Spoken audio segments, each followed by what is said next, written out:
जी, आज के इस लेक्चर में हम प्रोसेसर एफिनिटी के बारे में स्टडी करेंगे। जैसे कि प्रीवियस लेक्चर में हमने मल्टी प्रोसेसर स्केजुलिंग के टॉपिक को स्टार्ट किया था और हमने जो है मल्टी प्रोसेसर जो हैं उनके दो आर्किटेक्चर्स को देखा था, दो मॉडल्स को देखा था। आज हम देखेंगे कि प्रोसेसर एफिनिटी क्या होती है और ये कैसे वर्क करता है और ऑपरेटिंग सिस्टम में हम इसको किस तरह इम्प्लीमेंट करते हैं और इसका यूजेज या एडवांटेज क्या है। लेट्स सी, आज की इस लेक्चर में हम इन चीज़ों को देखते हैं। Consider what happen to cache memory when a process has been running on a specific processor. The data most recently accessed by the process populate the cache for the processor. As a result, successive memory accessed by the process are often satisfied in cache memory. तो basically इस point में जो हम देख रहे हैं वो ये कि एक प्रोसेस जब एग्जीक्यूट होता है तो प्रोसेसर जिस प्रोसेसर के ऊपर या कोर के ऊपर जिस प्रोसेस ने एग्जीक्यूट होना होता है उसकी इंफॉर्मेशन रैम से या मेन मेमोरी से ट्रांसफ़र होकर उस प्रोसेसर के कैश मेमोरी के अंदर ट्रांसफ़र होकर स्टोर हो जाती है। तो बाद में उसके बाद अगर सक्सेसिव या मोर इन्फॉर्मेशन जो रिक्वायर्ड होती है तो प्रोसेसर या कोर जो है सीपीयू जो है वो इन्फॉर्मेशन रैम से एक्सेस करने के बजाय वो जो है कैश मेमोरी से अपनी जो कैश मेमोरी होती है उससे एक्सेस करता है। सो हम मल्टी प्रोसेसर आर्किटेक्चर को स्टडी कर रहे हैं तो इसका मतलब है कि मल्टी प्रोसेसर आर्किटेक्चर में देयर आर मल्टीपल प्रोसेसर यानी कि प्रोसेसर जो है वो सिंगल चिप पे भी हो सकते हैं, कोर्स हो सकते हैं और they are on a different, और हर प्रोसेसर की अपनी कैश मेमोरी होती है। सो इट्स मीन कि जो भी टास्क या प्रोसेस जिसने एग्जीक्यूट होना होता है वो मेन मेमोरी से उस प्रोसेसर की कैश जो है प्राइवेट कैश जो है कैश मेमोरी जो है उसके अंदर आके उसकी इंफॉर्मेशन स्टोर हो जाती है। इट्स मीन फर्स्ट टाइम तो उसको जो है वो मेमोरी से एक्सेस करनी पड़ती है, बट रैदर देन उसके बाद जब लेटर ऑन उसको जब डाटा एक्सेस करना पड़ता है उस टास्क या प्रोसेस से रेलिवेंट वो अपने कैश मेमोरी से उसको एक्सेस करेगा। Now consider what happen if process migrate to another processor. The content of cache memory must be invalidated for the first processor and cache for the second processor must be repopulated. It's mean कि अगर multiple processor architecture है तो process जो execute हो रहा है may be they can be execute from one process and next time जो है उसको दूसरा प्रोसेसर असाइन हो गया और प्रोसेस जो है वो माइग्रेट करके दूसरे सीपीयू या कोर के ऊपर जो है उसकी एग्जीक्यूशन स्टार्ट हो गई। सो यहाँ पे दो जो हैं टास्क इन्वॉल्व हैं। फर्स्ट ये कि अगर वो प्रोसेसर एक कोर या सीपीयू पे जो है वो एग्जीक्यूट हो रहा था तो इट्स मीन उसकी इंफॉर्मेशन जो थी वो रैम या मेमोरी में से ट्रांसफ़र होके उस प्रोसेसर की कैश मेमोरी के अंदर स्टोर हो गई है। बट इन केस अगर वो माइग्रेट करके दूसरे सीपीयू प्रोसेसर के ऊपर चला जाता है जहाँ पे उसकी एग्जीक्यूशन स्टार्ट होनी है तो वहाँ पे अगेन उसको वो इंफॉर्मेशन रिक्वायर्ड है उस प्रोसेस से रेलिवेंट, तो उस प्रोसेस या कोर को फिर इंफॉर्मेशन जो है वो रैम से फेच करके कैश के अंदर लाने की ज़रूरत होगी और वो प्रोसेस जो है दैट इज़ कॉल्ड रीपॉपुलेटेड। और इसका मतलब है कि फर्स्ट प्रोसेस से जो है वो मेमोरी जो है information that is core one. Let's see कि हम सपोज करते हैं एग्जांपल के तौर पे यहाँ पे एक प्रोसेस जो है वो P1 जो है वो एग्जीक्यूट हो रहा था। P1 प्रोसेस जो कि एग्जीक्यूट हो रहा था इसकी इंफॉर्मेशन है वो यहाँ से लोड करके कैश मेमोरी के अंदर कोर 1 के जो प्रोसेसर है उसके कैश के अंदर स्टोर हो गई। अब ये इंफॉर्मेशन जब तक प्रोसेस एग्जीक्यूट होगा इस कोर के ऊपर ये इंफॉर्मेशन यहाँ पे अवेलेबल है। इन केस ऑफ जो है प्रोसेस प्रीएम्प्ट हो गया, स्केजुलिंग होगी और ये प्रोसेस जो है माइग्रेट होने के बाद जो है वो कोर 2 के ऊपर जो है इसकी एग्जीक्यूशन स्टार्ट हो गई। इन दैट केस जो आपका प्रोसेस P1 की जो इंफॉर्मेशन है that must be available in cache 2 memory के अंदर अवेलेबल होनी चाहिए। So there is a step कि इसमें जो है कैश 1 में से इनवैलिडेट हो उसकी इंफॉर्मेशन और that information must be populate with core या कैश 2 मेमोरी के अंदर जो है वो अवेलेबल होनी चाहिए सो दैट कोर 2 प्रोसेसर जो है वो P1 प्रोसेस को एग्जीक्यूट कर सके। So because of the high cost of invalidating and repopulating cache, most SMP system try to avoid migration of process from one processor to another and instant attempt to keep a process running on the same processor। तो वजह यही है processor affinity की कि ये invalidating और रीपॉपुलेटिंग का जो प्रोसेस है दैट इज़ कॉस्टली है।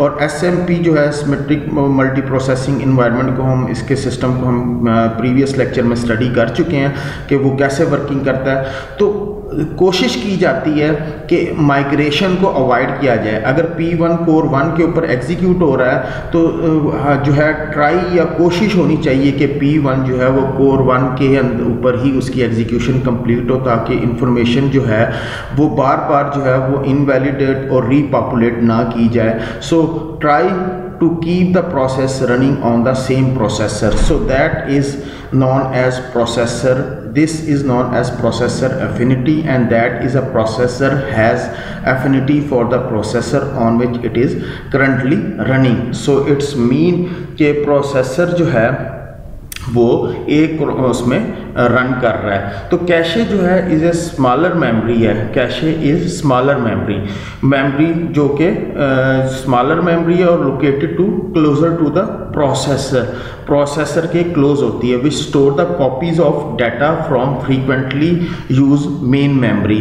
सो दैट इज़ तो जो कैशे इनवैलिडेशन है that is the cache process जिसमें से कैश की इंट्रीज जो कैश के अंदर जो इंट्रीज या डाटा जो पड़ा हुआ है that will be a remove और replace, that is known as invalidate. और जो डाटा जो है वो रैम से या मेन मेमोरी में से कॉपी करके कैश के अंदर लेके आना that is populate. So that is two process. So these two process are mostly considered high cost when they are running a process। so कोशिश की जाती है कि प्रोसेस जो है कि इस तरह जो है वो एक ही प्रोसेसर के ऊपर उसकी जो है एग्जीक्यूशन जो है वो कंप्लीट हो जाए एक ही प्रोसेस या कोर के ऊपर। So setting affinity tells that process what processor it allowed to run, यानी कि एफिनिटी जो है वो बताता है बेसिकली कि प्रोसेस जो है वो किस प्रोसेसर के ऊपर जो है वो एग्जीक्यूट होगा या रन होगा। सो बेसिकली प्रोसेसर इन्फिनिटी जो है that is also known as CPU pinning या cache infinity, that is also known. और इसको कहते हैं कि जी कि processor affinity enable the binding and unbinding of a process or a thread to the central processing unit CPU और range of CPU भी हो सकता है, एक सी प्रोसेसर के ऊपर भी हो सकता है उसको फिक्स कर दे प्रोसेस को, या एक से ज़्यादा सेट ऑफ प्रोसेस भी होते हैं। आप चाहते हैं कि इन प्रोसेसर के ऊपर सिर्फ हमारा जो प्रोसेस है वो एग्जीक्यूट हो और रन हो, बाकी प्रोसेस के ऊपर एग्जीक्यूट या प्रोसेसर के ऊपर नॉट हो। तो इसका मतलब है कि वो प्रोसेस और थ्रेड जो है will be execute on the designated CPU rather than तमाम के तमाम किसी और CPUs के ऊपर रन करे। जो आपने डेजिनेट कर दिया है सिर्फ और सिर्फ प्रोसेस जो है उसी प्रोसेस के जो प्रोसेस जो है उन्हीं CPU या कोर्स के ऊपर एग्जीक्यूट होगा। इसका सबसे बड़ा एडवांटेज क्या है? सबसे बड़ा एडवांटेज ये है प्रोसेसर एफिनिटी का, अगर आपके पास कोई एक हैवी प्रोग्राम है जस्ट लाइक आप वीडियो रेंडरिंग कर रहे हैं तो आपको चाहिए कि एक डेडिकेटेड कोर या CPU हो जो कि फॉर वीडियो एडिटिंग के प्रोग्राम को रन करे या एग्जीक्यूट करे। तो आप ये इंश्योर करना चाहते हैं कि ये कोर ऑफ प्रोसेसर जो है वो आप डेडिकेट कर देते हैं कि सिर्फ ये प्रोसेसर या CPU सिंगल CPU या मोर देन वन CPU जो है आप चाहते हैं कि वो डेडिकेटेड हो जाएं, यही टास्क परफॉर्म करें, यानी कि कौन सा वीडियो एडिटिंग का या वीडियो रेंडरिंग का जो हम काम कर रहे हैं वो जो है उसी CPU या प्रोसेस के ऊपर परफॉर्म हो। इससे क्या होगा? It improve the performance. और क्या होगा? जो कैश मेमोरी की प्रॉब्लम है, रैम जो कैश मेमोरी की प्रॉब्लम है, कौन सी प्रॉब्लम है? प्रॉब्लम इज इनवैलिडेटिंग और पॉपुलेटिंग अ डाटा, सो दैट जो है इस प्रॉब्लम को सॉल्व कर लिया जाता है। There is no delay with dedicated core. If अगर आपने कैश में प्रॉब्लम जो है वो आपकी सॉल्व हो गई जब आपने प्रोसेसर इंफिनिटी को अप्लाई किया। इसका मतलब है कि आप यूज़र जो है वो असाइन कर रहा है प्रोसेस को to use only a few और वन कोर या सीपीयू जो है वो उसको यूज़ करे, तमाम सीपीयू या कोर्स को यूज़ ना करे। So that is the advantage of processor infinity. तो processor infinity take several form, इसकी मुख्तलिफ शक्लें हैं वैन या टाइप्स हैं। When an operating system has policy of attempting to keep the processor running on the same process but not guarantee that it will do so, we have a situation known as soft infinity. तो ये processor infinity की types हैं जिसमें एक soft infinity है। Soft infinity बल्कि क्या करता है, बेसिकली वो बताता है जैसे कि यहाँ पे कहा है कि operating system has policy attempt to keep the process running on the same processor. Operating system कोशिश करता है कि प्रोसेस जो है वो सेम प्रोसेसर के ऊपर रन हो, लेकिन इस बात की गारंटी नहीं है कि वो ऐसा कर सकेगा। So soft infinity is mechanism that keep the process on the same CPU as long as possible, otherwise जो है process is migrated to the other processor. तो हो सकता है कि वो प्रोसेस जो है वो माइग्रेट करके किसी और प्रोसेसर के ऊपर या सीपीयू के ऊपर रन हो सकता है, सॉफ्ट इंफिनिटी कहलाता है। कोशिश या ट्राई यही होगी कि वो उसी प्रोसेसर के ऊपर एग्जीक्यूट हो, बट पॉसिबिलिटी ये है कि वो शिफ्ट कर सकता है। नेक्स्ट जो इसकी फॉर्म है, here operating system will attempt to keep process a single processor but it is possible for process to migrate between the processor. तो that is soft infinity. In contrast some system provide a system call that support hard affinity. There will be thereby allowing a process to specify a subset of processor on which it may run. So that is second type of affinity, जिसमें हम अब बता रहे थे कि हम दो types की हैं। एक सॉफ्ट affinity को हमने डिस्कस किया, that is hard affinity. hard affinity में क्या हो रहा है बेसिकली, जैसे कि बताया जाता है कि मैकेनिज्म है that enable the process can run only on a fixed set of one or more than one subset of processors। तो यहाँ पे फिक्स कर दिया गया है कि जिस हार्ड एफिनिटी में बता दिया गया है कि सिर्फ ये प्रोसेसर कोर या सीपीयू हैं जिनके ऊपर प्रोसेस ने एग्जीक्यूट करना है, उसके अलावा प्रोसेस जो है वो किसी दूसरे सीपीयू या प्रोसेस के ऊपर एग्जीक्यूट हो ही नहीं सकता। सो दैट इज़ हार्ड एफिनिटी, जिसको हम हार्ड एफिनिटी कहते हैं। सो that is two types of infinity, soft infinity और हार्ड इंफिनिटी। बाज़ सिस्टम ऐसे हैं कि जो दोनों टाइप्स की इंफिनिटी प्रोवाइड करती हैं। Many system provide both soft and hard infinity. Next हम आगे मूव करते हैं और देखते हैं फर्दर कि इसकी वर्किंग कैसे होती है। प्रोसेसर इंफिनिटी के पॉइंट ऑफ व्यू से हम मेन मेमोरी के आर्किटेक्चर को भी देखते हैं। Main memory architecture of system can affect the processor infinity issues, यानी कि मेमोरी का जो आर्किटेक्चर होता है वो भी प्रोसेसर इंफिनिटी के अफेक्ट करता है। कैसे अफेक्ट करता है? The architecture featuring non-uniform memory access NUMA, in which a CPU has faster access to some part of the main memory than to other parts। यानी कि हर प्रोसेसर जो है each process access the part of physical memory directly, वो directly भी access करता है and has a access to other part via the memory controller of other processors। यानी कि वो दूसरे अपनी मेमोरी, लोकल मेमोरी को भी एक्सेस कर सकता है और अगर दूसरा कोई सीपीयू दूसरी चिप पे है उसकी मेमोरी को भी एक्सेस कर सकता है। किसके ज़रिए? वाया कंट्रोलर के ज़रिए। वो हम देखते हैं कैसे क्या करता है कि other processors are reached via cross processor interconnect आपस में होते हैं, इंटरकनेक्ट होते हैं, जिनके ज़रिए वो जो है दूसरे प्रोसेसर की मेमोरी को भी एक्सेस करता है। Typically this occur in A system contain combined CPU and memory board and CPUs on a board can access the memory on that board faster than they can access the memory on other board in the system. यानी कि अगर दो processor हैं तो उस processor का अपने board के ऊपर जो मेमोरी है उसको भी वो एक्सेस कर सकता है, और दूसरे बोर्ड के ऊपर जो सीपीयू है उसकी मेमोरी को भी एक्सेस कर सकता है।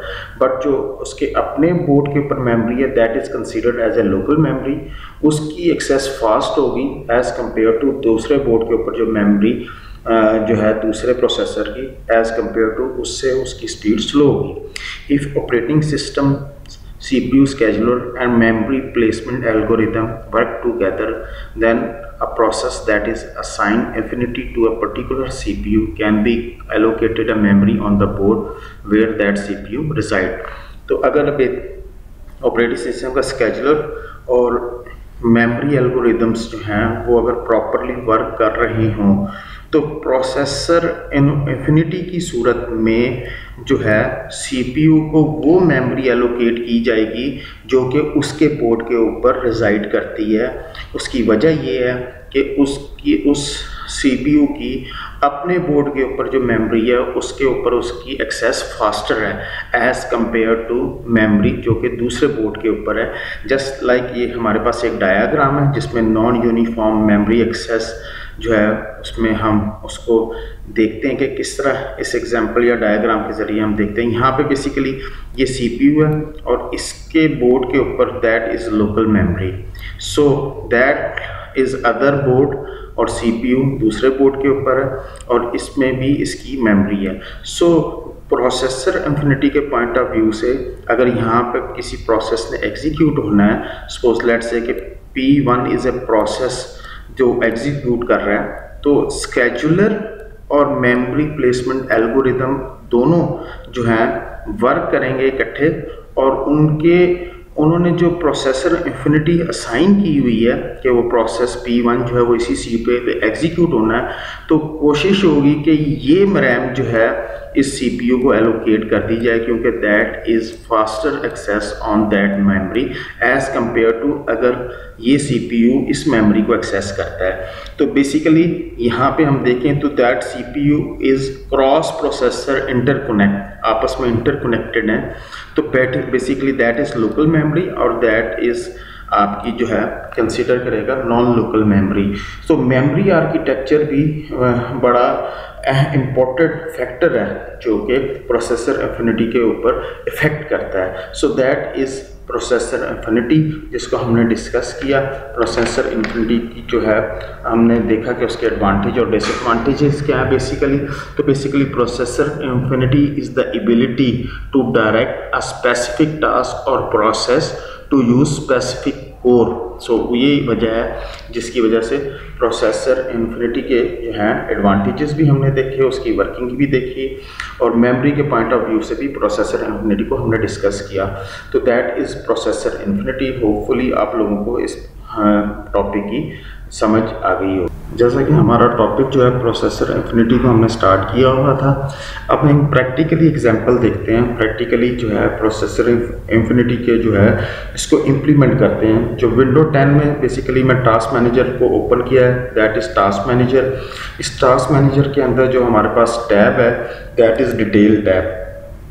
तो डिटेल टैब के अंदर जाके आपने जिस प्रोसेस की इन्फिनिटी सेट करनी है उस प्रोसेस को सिलेक्ट करके आपने उसके ऊपर राइट क्लिक करना है, और राइट क्लिक करने के बाद आप यहाँ पे सेट प्रोसेस इन्फिनिटी की ऑप्शन है। तो बेसिकली आप इस पर जैसे ही क्लिक करेंगे तो वो आपके पास ऑप्शन अवेलेबल होंगे। तो देयर आर 4 CPU 4 कोर्स हैं। आप जिस कोर्स के ऊपर इसको रन करना चाहते हैं उसको चेक कर दीजिएगा।